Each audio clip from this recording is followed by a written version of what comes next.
గురుబ్రహ్మ గురుర్విష్ణు గురుర్దేవో మహేశ్వర గురు సాక్షాత్ పరం బ్రహ్మ తస్మై శ్రీ గురవే నమః.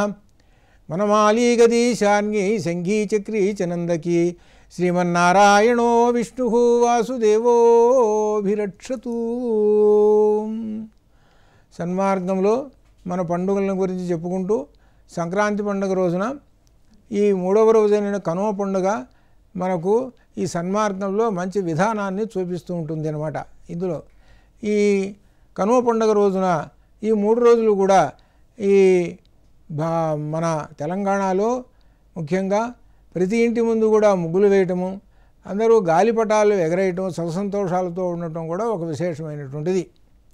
ఇంకా విశేషం ఏంటంటే కనుమ పండుగ రోజున పశువుల పండుగ అంటారు మరొక మాట. పశువుల పండుగ అంటే ఏమిటంటే ఇందులో ఒక ఆధ్యాత్మికత ఉన్నది. ఏమిటంటే విశేషమైనటువంటిది ఏమిటంటే సర్వభూతములను చూడుము అని చెప్పి. సర్వభూతములు ఏమిటనమాట? తనెంతో సమస్త ప్రాణులు కూడా అంతే ఒకటి. రెండోది ఏమిటంటే మన పశువులు మన కుటుంబంలోని సభ్యులు. ఆవుల్ని పెంచుకుంటున్నారు, ఎద్దుల్ని పెంచుకుంటున్నారు, గేదెల్ని పెంచుకుంటున్నారు, ఇట్లా పశువుల్ని పెంచుకుంటున్నారు. వీటి యోగక్షేమాలు కూడా చూడండి అని చెప్పడం ఒక ప్రధాన విశేషం. ఈ సన్మార్గంలో గొప్ప విశేషం. కేవలం నీ కోసమే కాదు, నీవంతా నువ్వు చూసుకుంటే స్వార్థం అవుతుంది. అలా స్వార్థం లేకుండా నిస్వార్థంగా వాటిని కూడా అవి కుటుంబంలో సభ్యులు మనం పెంచుకునేటువంటి ఈ పశువులు. కాబట్టి పశువుల యొక్క యోగక్షేమాలు చూడాలి. ఇది ప్రధానమైనటువంటి దీన్ని పశువుల పండుగ అన్నారు. ఈ పశువులకి పండుగకి ఏమిటి దీనిలో అంటే ఒక విశేషం ఏంటంటే ఆ రోజున అడవికి వెళ్ళి చెట్ల బెరళ్ళు, చెట్ల వేళ్ళు, ఔషధ మూలికలు అన్నమాట, నానా రకములైన మద్ది, ఇటువంటిది నేరేడు, అలా కొన్ని వనమూలికలు, ఒక 10 రకములైన వనమూలికలు ఉన్నాయి. వాటిని తీసుకొచ్చి వాటిలో ఉప్పు కలిపి బాగా పొడి చేసి వాటిని ఆ పౌడర్ని ఆ పశువులకు పెట్టాలి. కానీ పశువులు తినవు, అవి పెడితే తినవు. అవి ఎందుకు వగరుగా ఉంటాయి, చేదుగా ఇట్లా ఉంటాయి, తినవు. అందుకని వాటి నోరు తెరిచి మరి ప్రత్యేకంగా ఆ పౌడరు, ఇది మందు అనమాట, వాటికి ఆ వేసి నీళ్లు పోసి వాటి చేత మింగిస్తే వాటికి మంచి ఆరోగ్యము సంవత్సరం వల్ల ఉంటుంది. ఎటువంటి వ్యాధులు లేకుండా ఉంటాయి. అది గొప్ప విశేషమైన, వ్యాధులు లేకుండా ఉంటాయి అవి. అంత గొప్ప విశేషం. ఎందుకంటే పశువులకి కూడా పశువుల యొక్క యోగక్షేమాలు కూడా చూడాలి కదా. మరి పశువులు కదా, దాంతో పట్టించుకోవటం ఎందుకు అనేటువంటిది ఉండకూడదు.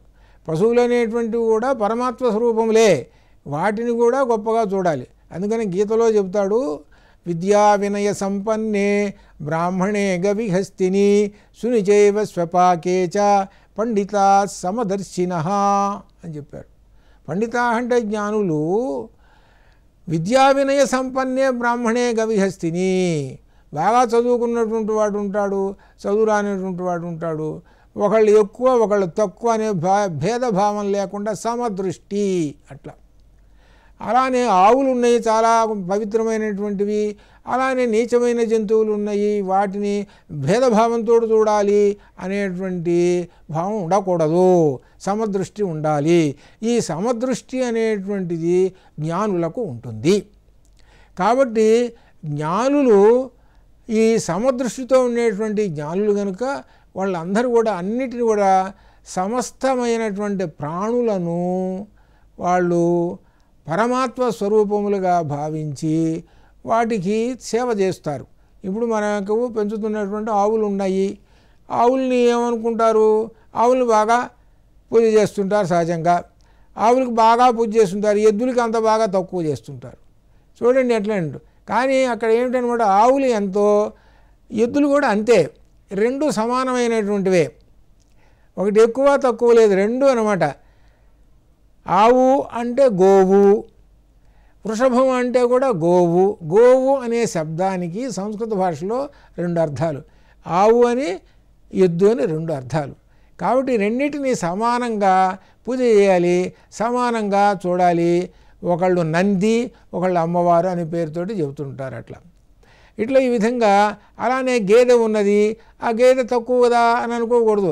గేదెకు కూడా ఆ అలంకరణ చేసి వాటికి ఆ పసుపు కుంకుమలు కూడా పెట్టడం అనేటువంటిది కూడా శుభకరమైనటువంటి విశేషం. ఇట్లా ఈ విధంగా తాను పెంచుకున్నటువంటి ఆ మూగజీవులను తన కుటుంబ సభ్యులుగా భావించి వాటికి అలంకరణ చేసి వాటికి హారతులు ఇవ్వటం అనేటువంటిది ఒక ధర్మము.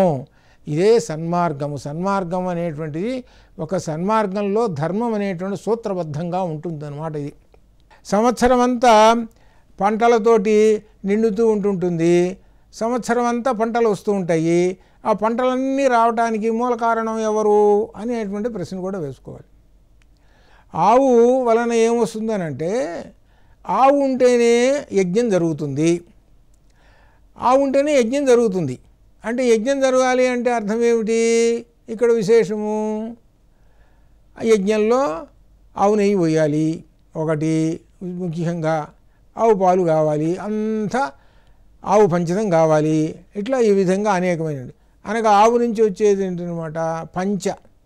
అందుకనమాట 5 విధములైనటువంటి ఔషధాలు వస్తూ ఉంటుంటాయి అన్నమాట. పంచామృతాలు లాగానే ఆ గోవు నుంచి కూడా 5 విధములైనటువంటి వస్తూ ఉంటుంటాయి. అవన్నీ కూడా మనకు ఆరోగ్య సూచకములు.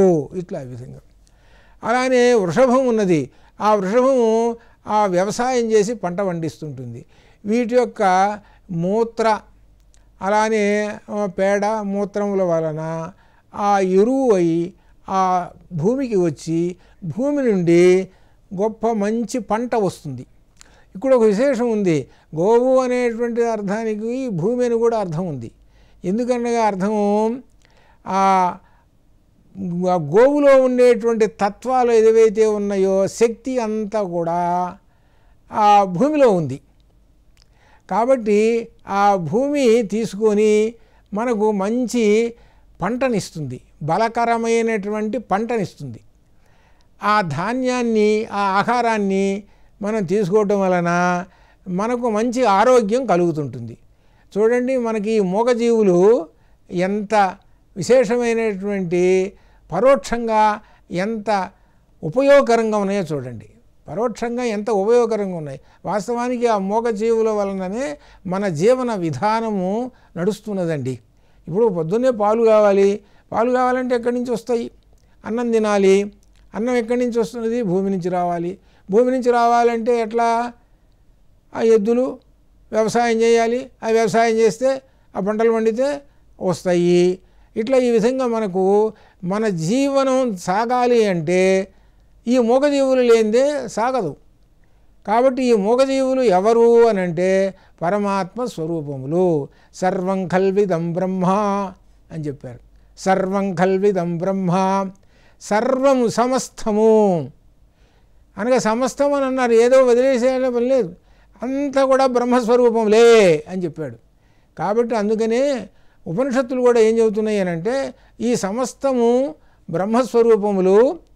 ఈశావాస్యమిదకం సర్వం యత్కించ జగత్యాన్ జగతు తేన త్యక్తేన భుంజీధ మా గృహ కశ్వసిత్ ధనం అని కూడా చెప్పారు.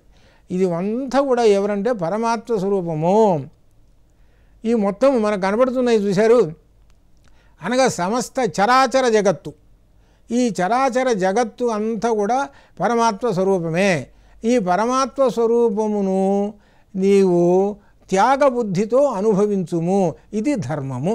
ఇది జీవన విధానంలో ముఖ్యమైనటువంటి విశేషం. ఈ విధంగా ఎవరైతే నడుస్తారో, త్యాగబుద్ధితో నడుస్తారో వాళ్ళు సన్మార్గములో నడుస్తున్నట్లే లెక్క. దానిలో విశేషమైనటువంటి గొప్ప విశేషమైనటువంటిది కనుక ఈ సందర్భంలో కనుమ రోజున సన్మార్గంలో నడిచేటువంటి వాళ్ళందరూ కూడా ఈ మూగజీవులను పరమాత్మ స్వరూపములుగా భావిస్తారు. పరమాత్మ స్వరూపములుగా భావించి వాటికి అలంకరణ చేస్తారు, వాటికి రంగులు వేస్తారు. వాటికి వృషభాలు ఉన్నాయి అనుకోండి, వాటికి ఆ కొమ్ములకి అలంకరణ చేస్తారు, ఆ వస్త్రధారణ చేస్తారు. అలానే ఆవులకు ఆ తిలకధారణలు చేస్తారు, చేసి వాటిని మంగళహారతులు ఇస్తుంటుంటారు, చేస్తుంటారు. ఎంతో గొప్పమైనటువంటి చేస్తుంటారు. ఇవే కాకుండా అశ్వములు ఉంటాయి. అశ్వములు కూడా గొప్ప విశేషమైనటువంటివి. అలానే గజములు వాటికి కూడా పూజ చేస్తూ ఉంటుంటారు. ఇవే కాకుండా వాళ్ళు పెంచుకునేటువంటి ఇంకా ఉంటాయి. ఏమిటంటే మేకలు, గొర్రెలు, ఇటువంటి వాటిని కూడా పరమాత్మ స్వరూపంగా భావిస్తూ ఉంటారు. భావించుకొని వాటిని కూడా భావన చేసుకొని పూజనీయం చేసుకుంటుంటారనమాట. ఇట్లా ఈ విధంగా అనమాట. ఇది ఒక రకంగా చెప్పాలంటే కనుమ పండుగ పశువుల పండుగ అని అంటారు. పశువుల పండుగ అనేదానికన్నా సమస్త భూతములను ఆరాధించేటువంటి పండుగ అని కూడా అనుకోవచ్చు అనమాట. అది అంటే కేవలం నువ్వు స్వార్థంగా జీవించవాకురా. స్వార్థంగా జీవిస్తే నువ్వు సన్మార్గంలో ఎలా నడుస్తావు? నిస్వార్థంగా నడవాలి, ధర్మ మార్గంలో నడవాలి. ధర్మమే మనకు ప్రధానమైనటువంటి అంశం. ఆ ధర్మమే సన్మార్గము, సత్ మార్గము, సన్మార్గము. సత్ అనేటువంటిది పరమాత్మ. ఏకం సత్విప్రాక్ బహుధా వదంతి. ఆ సత్ అనేటువంటి ఆయన ఏకహ, ఒక్కడే పరమాత్మ. ఆ పరమాత్మను దర్శించుకోవడానికి మనకు మార్గములు అనేకములు. ఆ మార్గములలో ఈ పండుగలు అనేటువంటివి మనకు చాలా ముఖ్యమైనటువంటివి. ఈ పండుగలలో ధర్మం ఉన్నది, ఐకమత్యం ఉన్నది, సమస్తము అన్నీ ఉన్నాయి. ఈ పండుగ రోజుల్లో అందరూ సుఖ సంతోషాలతో ఉంటారు. అందరూ సన్మార్గంలో మన జీవన విధానాన్ని నడుపుకుంటూ అందరూ ఉత్తమ మార్గంలో నడుస్తుంటారు. అందరికీ కూడా ఈ సందర్భంగా శుభకరములు, శుభప్రదములు. అలానే ఆ సూర్యనారాయణుడు, ఆ విష్ణుమూర్తి అందరికీ కూడా, శ్రీ మహాలక్ష్మి కూడా అందరికీ కూడా ఆ సుఖ సంతోషాలతోటి ఇచ్చి సంవత్సరం అంతా, జీవితం అంతా సుఖ సంతోషాలతో గడపవాలని కోరుతూ ఈ సందర్భంగా ఈ సన్మార్గంలో మనకు శుభకరమైనటువంటి దినము ఈ సంక్రాంతి పండుగ. అందరికీ శుభం భవతు.